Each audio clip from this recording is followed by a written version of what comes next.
Okay,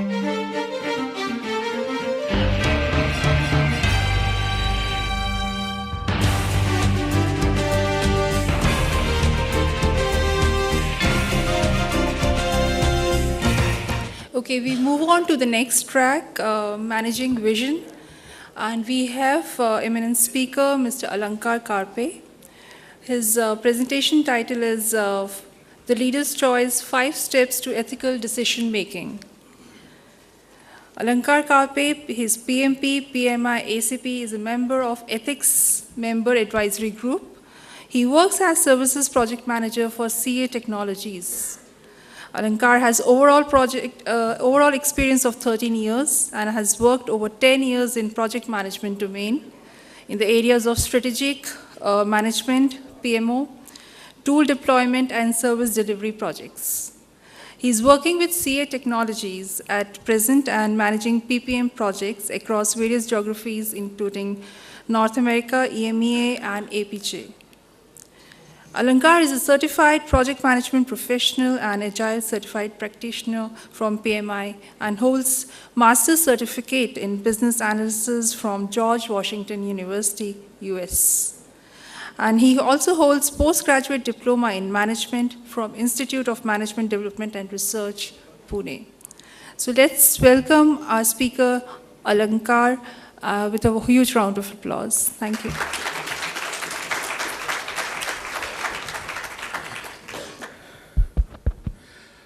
Good afternoon. I'll not take too long time to get this presentation on. Ethics is, I'm told, very dry subject, and this is probably the first time ethical decision-making framework is being showcased in any of the national conferences in India. Quickly, I'll go to the agenda. I will talk about EMAG, the Ethics Member Advisory Group. I will quickly touch upon how leadership connects to ethics. Then I will go on in a little bit detail about the PMI Ethical Decision Making Framework, which is available on the ethics website as well. Ethics Member Advisory Group was formed 2 years back within PMI. We were earlier part of Ethics Review Committee. Now there is a separate group, and this is the mission. We are there to monitor the usage of Code of Ethics and Professional Conduct, which we all sign when we become the member of PMI. We recommend the principles and procedures for the amendment of the Code of Ethics. We facilitate code learning discussions to leverage to achieve adherence to the ethics, and we facilitate communication such as what I am doing with the stakeholders regarding the Code of Ethics. This is the EMAG member, EMAG team, which I'm also a part of. We all know about leadership. Leadership is a different kind of leadership: strategic leadership, followership, servant leadership. Leadership, one of the basic quality of a leader is his capacity to lead, his capacity or ability to lead, ability to provide guidance, direction, and his ability to process, his ability to influence his team member. How ethics is connected? A good leader is the one on whom we can trust. A good leader also is the one who first gain commitment from his team member and present a model of behavior, what they expect from the team. A project manager, especially in the matrix kind of a setup where I am working, is people don't report to us. They come and join our projects. We have to be the model we have to present ourselves as a model of behavior. We have to be ethical with them, and we are responsible to set the norm within the team so that the project can be achieved successfully. Studies shows that people are willing to follow only when they assure themselves that the person is worthy of trust.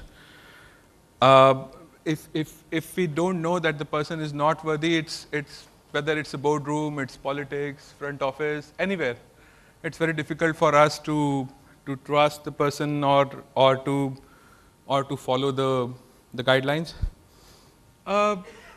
This slide, I just wanted to highlight how ethical behavior is able to build trust within the team, and how that confirms to the effective leadership, which leads to project success. I was talking to various presentations yesterday and today.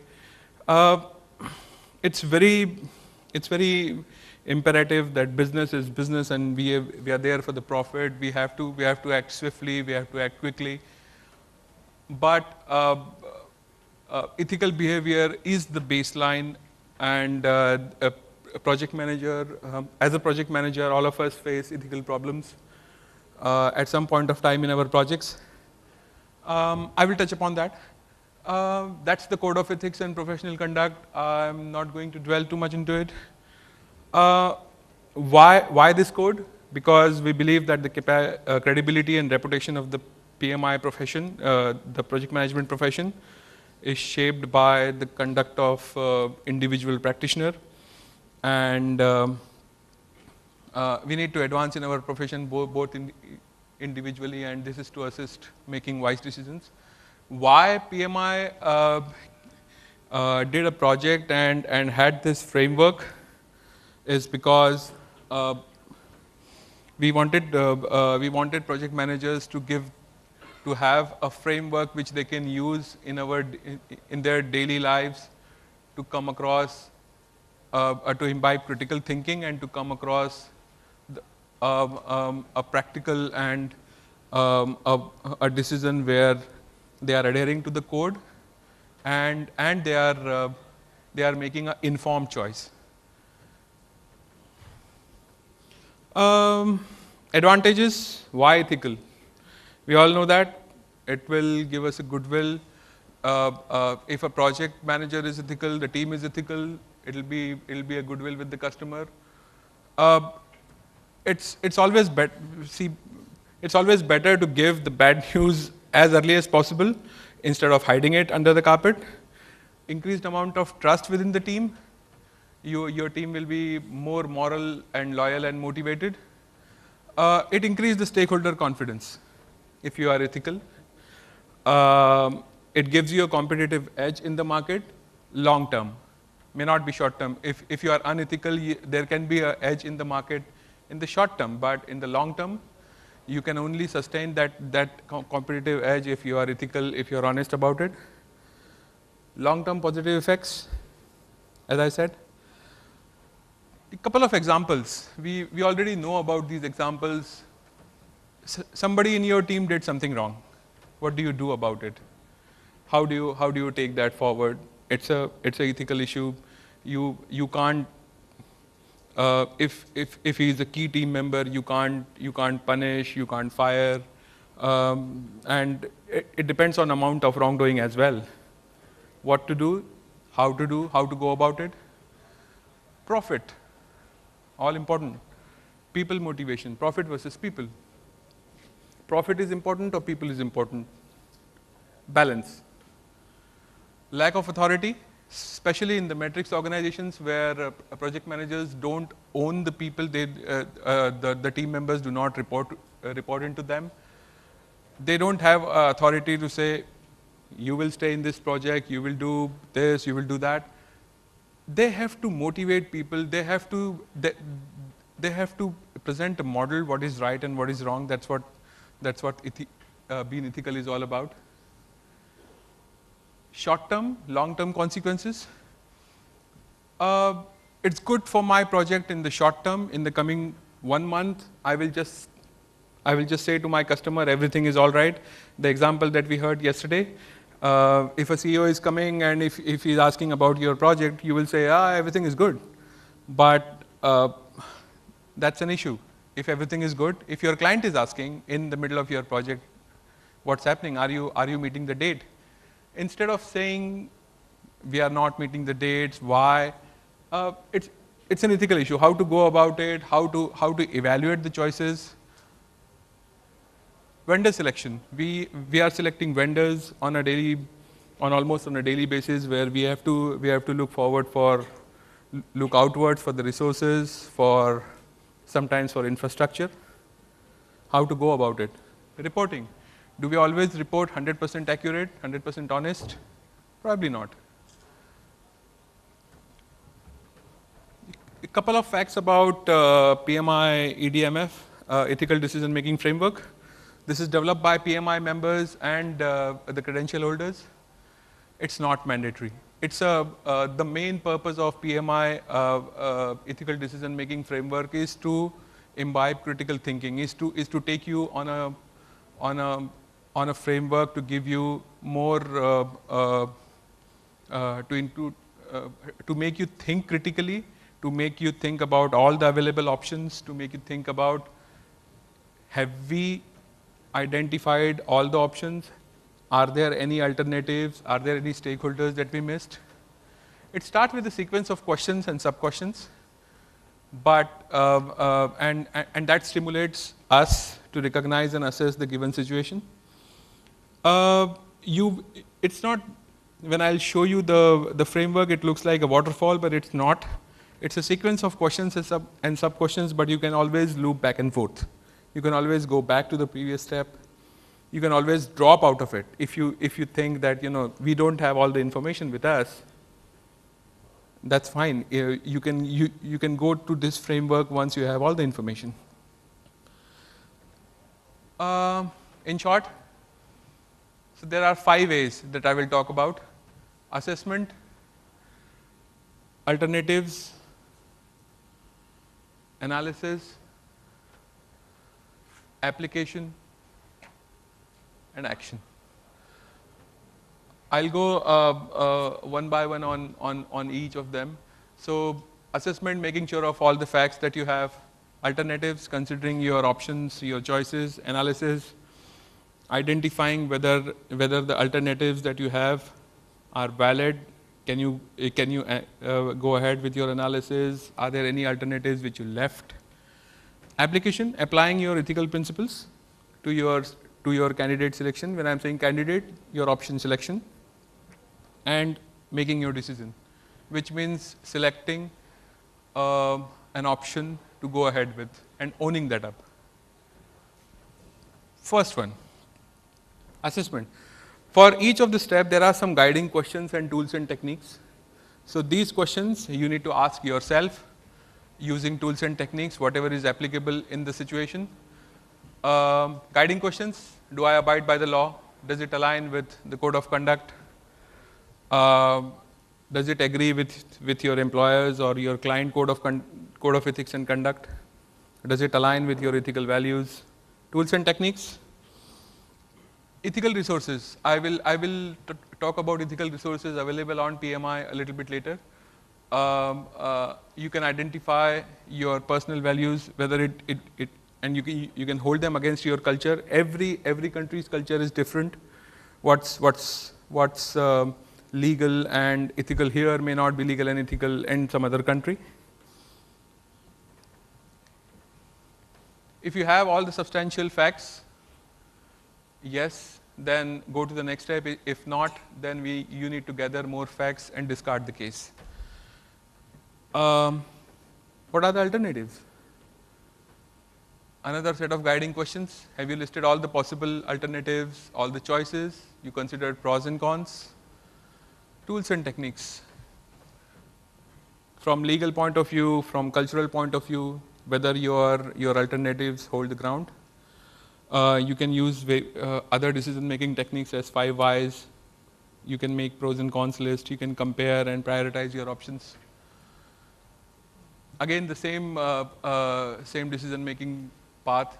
If all the viable options are there, yes, go to the next step. No, you need to gather more facts. You need to go to the earlier steps. Analysis. Is the candidate decision has positive impact or is it having a negative impact? Is your candidate decision takes the cultural differences? Looking back, as I said, it takes you on a, this framework wanted you to critically think about your alternatives. That's why there are a set of questions. Are you free from any external influences? How will this decision look 1 year from now if you are selecting one option out of all the available alternatives? Are you calm, unstressed, state of mind? Sometimes we take decision in a haste, and then we may regret. Certain tools and techniques. Identify where and whom your possible decision could impact. Analyze the degree of harm that you could cause. Balance the harm. Put your decision from in a time perspective, 1 year from now, 5 years from now, 10 years from now, if the data is available. Consider to allow yourself a cool down period. Take a decision and wait for some time, wait for a week or wait for a couple of days and then reflect, is the decision okay? Again, a decision point, yes, go to the next step, no, you need to review the facts. Principles, application of these, how to apply ethical principles. Is the choice result in greater good? Whatever choices that I have selected, am I treating others fairly? Will my choice be fair and beneficial to all, if not all, most of all my concerned stakeholders? What are tools and techniques? Hold your decision against a code of ethics. Apply ethical principles to your decision. Review the situation from, this is the expert advice route, where you can go to an expert and you can check whether your decision is right or not. Review the facts. If the decision is consistent, yes, go to the next step. No, you need to review the facts and implication, or you can discard the case. Time to act. Making your decision. EDMF is a tool which a project manager or anyone can use, but when you are making a decision, you have to own it. The person who is making a decision needs to own it. Are you ready to act? Whether you are accepting the responsibility to own the decision. Tools and techniques, again, the day after effect. If you are taking a decision, just imagine a plan what will happen day after. How the world will look like a day after, or 1 year or 5 years down the line. Analyze the consequences. Let's say you are making a decision, some hard decisions to let people off from your team or from your organization. Analyze the consequences, short term, long term, whether you are making an informed decision. Consider your position and reaction. The critics, you need to be ready for your critics. You need to be ready to take all the questions or all the alternates or all the blame. If the decision is wrong, you have to own it. It's very simple. Act on your decision. These are the ethical resources at PMI. I'm sure most of you go very regularly on PMI.org. This is the ethical resource, ethical site on PMI. Ethical decision making framework is now available in 10 languages other than English. It's been made available so that people from across the globe can use it. And you can also subscribe to Ethics Project Management Community of Practice. That's the link. Thank you. On time. With this, we come to an end of the technical discussion session. And I would request Ms. Sangeeta and Mr. Basudatta to come on the stage, please, for the mementos. He's not there.